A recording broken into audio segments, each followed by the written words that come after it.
पुरंजय सिंह लिखते हैं, नमन गुरुजी, अपने सगे संबंधियों के बीच रहकर एक भराव महसूस तो होता है, पर कुछ समय के बाद सब बेरंग सा लगने लगता है, फिर से खाली एम्प्टी हो जाए ऐसा लगता है।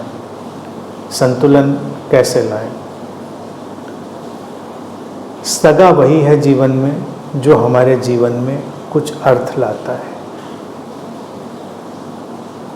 सगा होना कोई रिश्तों की श्रृंखला नहीं है या उसका कोई रिश्तों का टैग नहीं है। भराव लगता है बेशक, लेकिन वो भराव हमेशा ही लगे ऐसा होता नहीं, ऐसा हो नहीं सकता।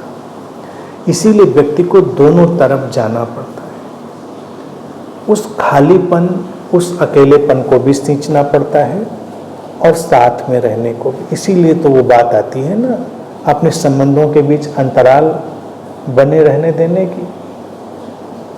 साथ में रह के अच्छा लगता है, लेकिन अपने साथ रहना भी हमको भूलना नहीं चाहिए। अगर लोग इस तरह से साथ रहने लगते हैं कि अपने साथ रहना भूल जाते हैं, तो फिर उनके वो साथ में एक बेरंगपन, बेरौनकपन वो सब आने लगता है।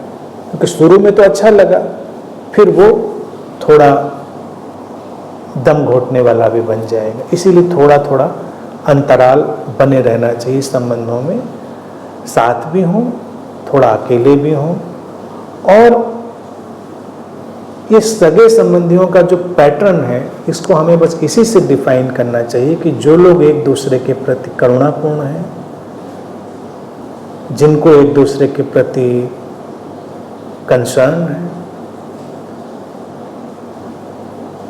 वो सगे संबंधियों में आए। यानी कि वो तुम्हारे जीवन में कुछ अर्थ लाना चाहते हैं, तो उनके होने से जीवन समृद्ध होगा।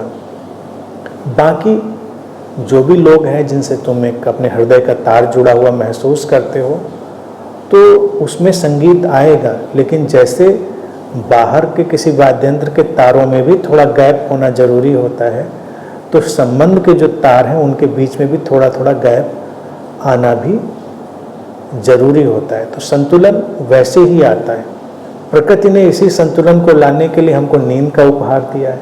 कितना भी कोई किसी के साथ रहे, लेकिन कम से कम सोता है 6-8 घंटे, तो उतनी देर वो बस अपने स्रोत में डूब जाता, अकेला हो जाता है, तो सुबह तरोताजा उठता है।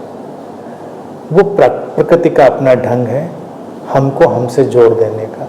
लेकिन व्यवहारिक रूप से बाहर के जगत में भी हमको ये अंतराल बीच बीच में लाते रहने चाहिए, तो संतुलन बहुत सुंदर ढंग से बना रहता है, फिर कोई उलझन नहीं होती।